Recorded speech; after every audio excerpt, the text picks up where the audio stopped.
Gandang gabi, Bibi! Ako'y nagbabalik para pa rin sa ating Bibi Time. At tuloy-tuloy ang ating kwentuhan tungkol sa usaping age doesn't matter. Ikaw ba, Bibi, naniniwala ka ba doon na kapag mahal mo, hindi problema kahit magkalayo yung edad ninyo? Well, basahin natin ang ilan sa mga mensahe ng ating mga Bibi na nagpadala ng kanilang experience at opinion sa aking Facebook page, DJ Biboy Bibo. Sabi ni Jenny Yap, sa akin po, age doesn't matter. Basta matured mag-isip at kayang sabayan ng kalug ko, ang importante, nagkakaintindihan kayo. Kesa naman mas bata, lagi kayong mag-aaway, wala ring mangyayari. Correct, 'di ba? Basta same wavelength kayo nung taong napili mo or yung taong naibigan mo, okay sa all right 'yan, 'di ba? Basta same preference and choices kayo in life, same principles, 'di ba? Nagkakaunawaan, nagkakaintindihan, nagmamahalan, walang problema diyan, Bibi. Okay na okay lang 'yan. Sabi naman ni Jam Morales, ako bilang lalaki, mas prefer ko na ako ang mas ahead sa girlfriend ko kasi gusto ko ako ang magli-lead ng relasyon namin kasi sa ganoong paraan ako magpakita ng pagmamahal. Ay, taray naman ito ni Jam Morales. Gusto mo pala ikaw magli-lead? Bakit hindi ka tumakbong SK leader? Bakit hindi ka nag-SK chairman, di ba? Alam mo, factor din yan sa relasyon, yung pagli-lead, 'di ba? Yung pagdadala ng relasyon ninyo ng jowa mo. Kasi isipin mo, kapag matured yung kapartner mo, tapos matured ka din, magiging smooth lahat eh. Well, kapag ikaw yung matured and yung jowa mo medyo napagkiiwanan, medyo pabebe, medyo tinutoyo, medyo kailangan mong i-work out yan at ikaw yung magdadala niyan. And siguro yun yung gusto ni Jam Morales, no? Yung siya yung magdadala ng relasyon nila ng jowa niya. And 'di ba? Kasi factor din yung edad natin sa kung paano tayo nauunawaan ng partner natin. 'Di ba? Kasi magkaiba kayo ng generation eh. Magkaiba kayo ng pangunawa sa mga bagay-bagay, magkaiba kayo ng perspective. So, makaka-affect din talaga 'yon sa relasyon ninyo, sa samahan ninyo. And na-stuck tayo doon sa culture na kung sino yung mas matanda, siya yung dapat sundin. Kung sino yung mas matanda, siya yung dapat respetuhin. So, sa tingin ko, may effect din nga talaga itong edad pagdating sa pag-handle ng relasyon. Ayan, sabi naman ni Jamaica Kiambao, when I was a teenager, napasok ako sa ganitong klase ng relasyon. I was 15 and 22 siya. Ang dami lang nag-worry na kaibigan ko kasi hindi alam ng parents ko yung tungkol sa amin. Hindi ko alam na medyo maselan pala siya pakinggan at tignan. Buti na lang, I know may limitations kaya wala rin naman nangyaring masama sa akin. Oy, nako ha. Kaya mga bibi, nako, please be careful. Marami ng ganitong kaso. Marami na tayong napanood na ganito. Yung mga batang masasabi nating naabuso kasi hindi naman mga totally aware yan eh. Mga wala pang masyadong muwang yan sa kamunduhan.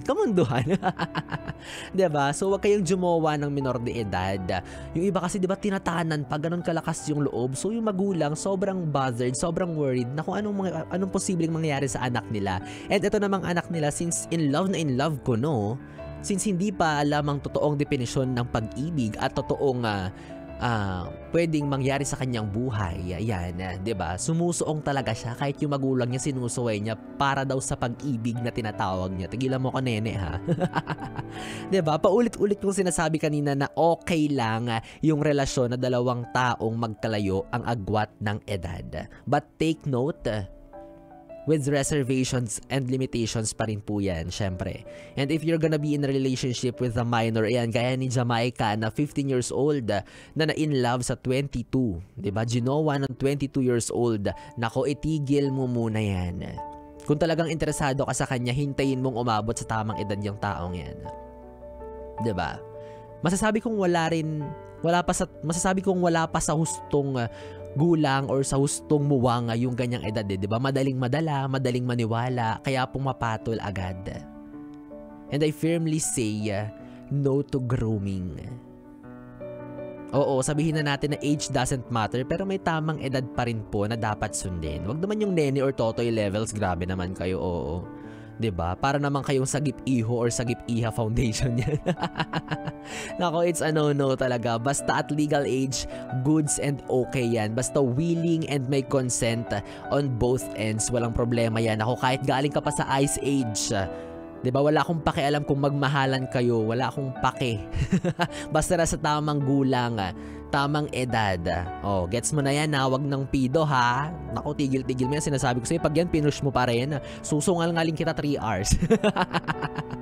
Ay nako, pero alam mo Bibi, nakaka-relate din ako dyan. I mean, na-realize ko lang, sana yung age doesn't matter na yan applicable din tuwing namamasko ka sa mga ninong o ninang mo tuwing Pasko, no? Diba? Dapat ma-normalize na yan. Walang pinipiling edad dapat ang pamamasko. Diba? Kung ang pag-ibig nga walang pinipili, well, yung gastusin din wala rin pong pinipili. Oo. Dapat nga kapag mas matanda yung inaanak, mas mataas yung binibigay ng ninong at ninang kasi mas lumalaki rin yung gastusin. Hi, well seriously, para sa inyo na patuloy na hinuhusgahan ng lipunan na nako, deadmahin mo na sila. Ang mahalaga, ikaw may jowa, sila wala. Oh, kawawa. Tandaan mo rin na hindi man pinagtagpo ang gulang ninyo, pinagtagpo naman ang inyong mga puso. Kinikilig naman to si ate masyado eh. Age doesn't matter, lalo na kung maraming laman ang wallet ni partner.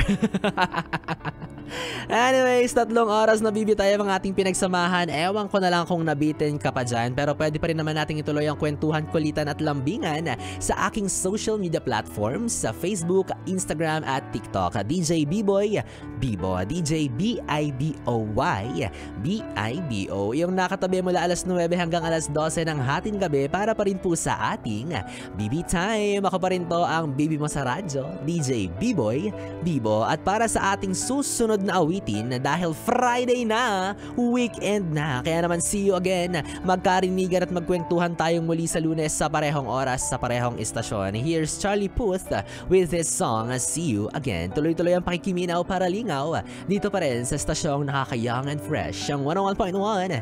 Yes, the best. Good night, baby. Happy weekend. Mwah, mwah. Yes, the best.